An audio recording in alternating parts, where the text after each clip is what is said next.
उत्तर दिनाजपुर जिले के चोपड़ा के दो नौजवान उदय सरकार और दीपक हालदार नाम के दो युवक चोपड़ा के रंगागाछा से साइकिल पर केदारनाथ दर्शन के लिए निकल पड़े। वे कई महीनों से प्लानिंग कर रहे थे और साइकिल खरीदने के पैसे समेत कई तरह की खरीदारी करने और सफर का सामान जुटाने में बहुत समय लगा।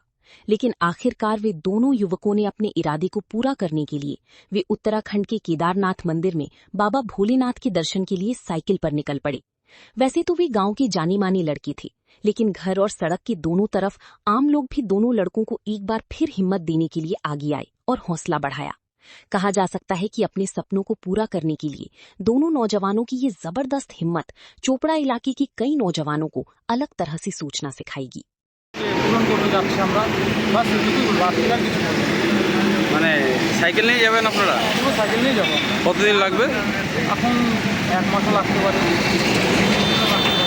সবাই তো যাই মানে বাইক নিয়ে, আমরা একটা প্রোগ্রাম করলাম 2 দিনে যে আমরা সাইকেল নিয়ে যাব।